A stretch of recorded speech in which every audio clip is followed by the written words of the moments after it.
मैं एक दिन अपने दोस्त से कह रहा था कि हम जब छोटे थे और अभी आगाज किया था काम का, तो उस वक्त हम कहते थे कि अमीर शहर से हिसाब लेंगे पाई पाई का, गरीब शहर के बच्चे जवान होने दो।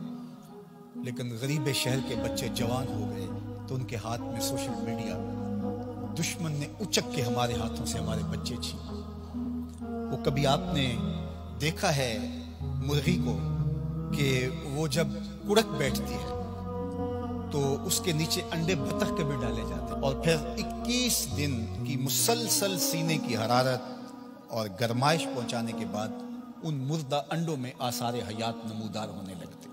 बतख के बच्चे जब अंडों से निकलते और मुर्गी उनको ले करके जाती है बाहर घूमने के लिए, तो आगे जौहर होता है, छप्पड़ होता है, और सारे बच्चे छलांग लगा के जौहर में चले जाते हैं और मुर्गी वहां खड़ी होके कुड़ कुड़ करके अपने दर्द का इजहार कर रही होती है कि इनको सेंचा मैं, इनको पाला मैंने 21 दिन की सारी ख्वाहिशात को तर्क करके इनको अपने सीने की तवज्जो दी और ये छप्पड़ में जा बढ़े।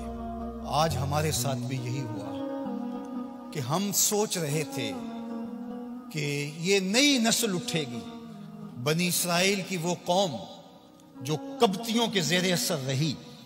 और जब हजरत मूसा अलैहिस्सलाम ने कहा कि तुमने अमालिका से लड़ने जाना है, तो उन्होंने कहा फज़हब अंता व रब्बुका, आप जाइए, आपका रब जाए, हम तो यहां बैठ के देखेंगे, अगर फतह होगी तो हम आपके साथ होंगे। लेकिन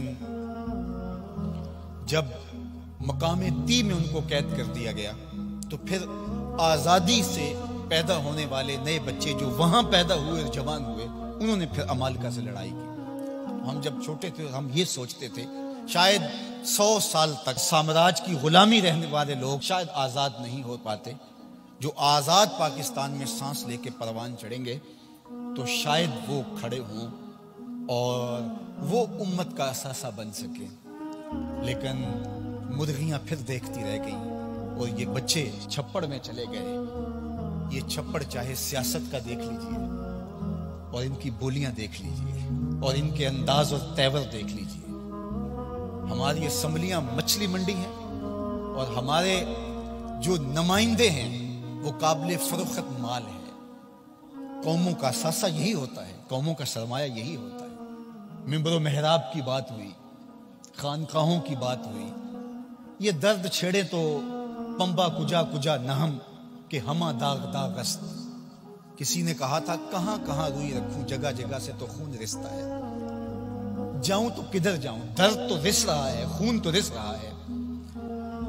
तो हया का जौहर लुट गया। दौरे मौजूद के फितनों ने हमारी नस्ल को उचक लिया है।